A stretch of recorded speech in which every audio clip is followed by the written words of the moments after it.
So, samahan niyo kami. Mag-stroll lang kami. So, ayun na nga. Meron kami. Nagka-lipstick yung aking mask dahil baliktad ang pagsuot ko kanina. So, wala pa masyadong tao. Gusto kong ibaba siya. Wala pa naman masyadong tao.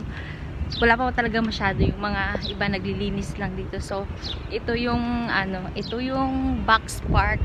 Actually, yung mga ginamit nila dito is yung mga old container to. Tas ayaw, napaka-creative naman ni Qatar kasi naisip nila yung mga container is gawin ng ganito. So, the other side, mas marami pa. So, I think 6 months ago na to na nandito yung park na to. Parang kami na lang ata hindi nakapasyal kasi nga may baby kami. So, iwas-iwas sa maraming tao.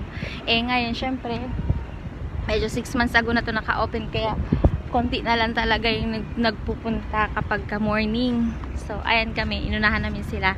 Ayan. Wala pa kaming breakfast. Wala pa kahit na ano. So, inuna munang gumala.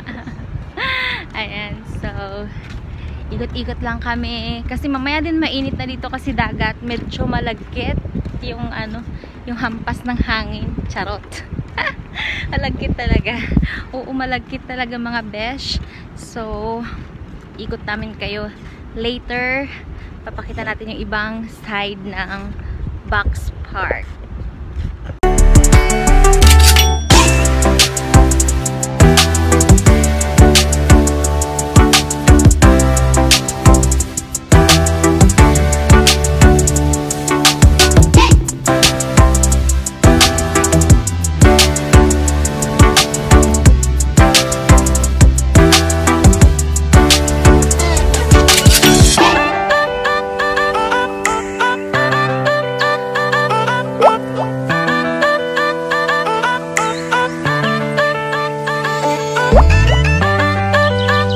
Nandito tayo sa taas ng box park. So, ng box park dito sa mga container na to. So, let's check.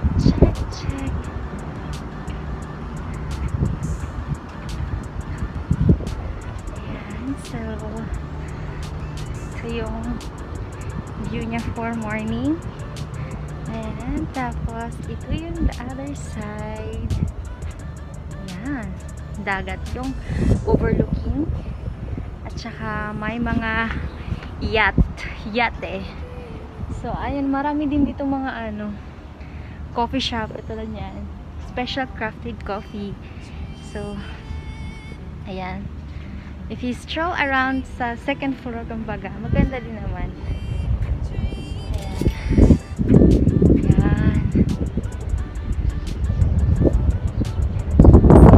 Iniwanan ko yung aking mag-ama sa baba.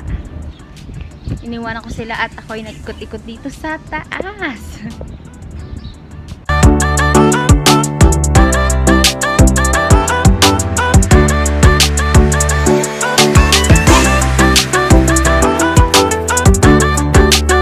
Pababa na ako kasi salubungin ko at mga mag-ama.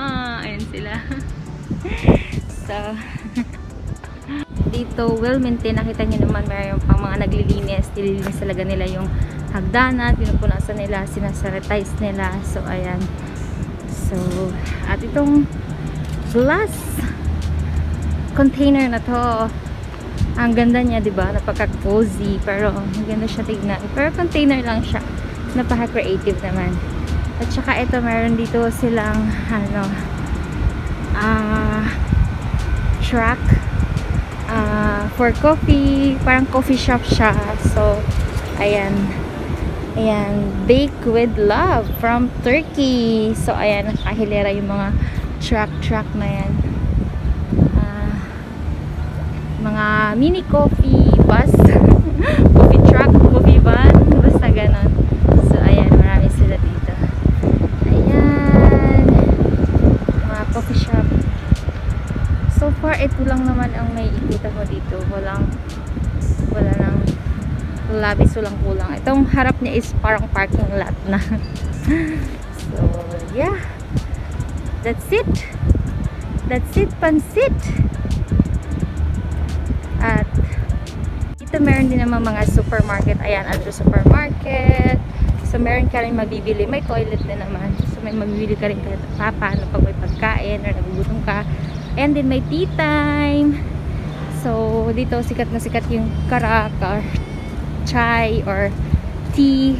So, ayan. Kain na! Malaglag yung pacifier niya. Let's go! Let's go na!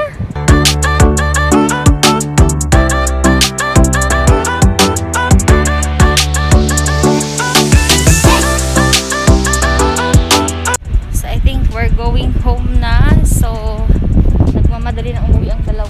Wala na din kasing maikutan. Yun lang naman. So, yun lang din naman talaga ang pinunta namin dito. Kasi 6 months na nga nagbukas to eh. Hindi pa nga kami nakapunta. So, yun. Gusto lang namin makita at ma-experience kung ano ba ang Box Park. So,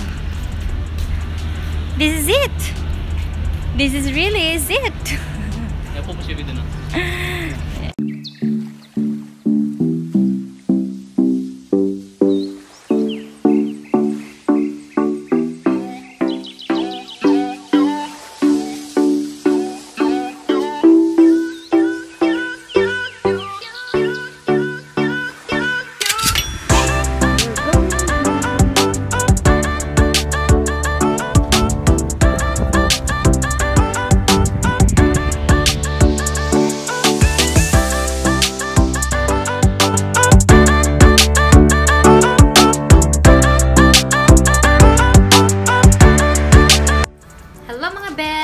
We're home! Ayun, nakabalik na tayo sa bahay. At hindi kami pwedeng magtagal doon dahil sobrang mahangin. Hindi pwedeng magtagal si Kaina dahil sobrang hangin. Tapos naka-sleeveless lang siya. So, ayun. So, magandang pumasyal doon ng maaga talaga kasi few people lang. Aside dun sa mga naglilinis lang, may pa-isa-isa lang na dumadating. Ayun na, nag-stroll lang din dun sa Box Park. So, at least na-experience natin kung ano ba yung meron sa Box Park. And, ayun, na-enjoy din namin kasi mayroon kaming baby. So, hindi na kami pumunta dun sa may bandang yacht kasi bawal at tsaka isa pa nga yun nga, meron kaming baby. So, ayun. Mas maganda talaga pag maaga-aga tayo kasi, di ba, iwas tayo sa crowd. So, nakita nyo naman, few people lang yung mga nandun. So, we're happy kasi nakagala kami and nakaiwas din kami sa maraming tao. Kung hindi pa po tayo subscriber ng channel na to, please do click subscribe. Click the ring bell so that you will be notified sa mga upcoming videos natin and like na rin. And of course, salamat sa mga viewers at sa ating mga beshies, mga mamshi, at mga people, good people out there na natili sa ating channel. Maraming salamat. See you guys on my next one. God bless us all. Bye!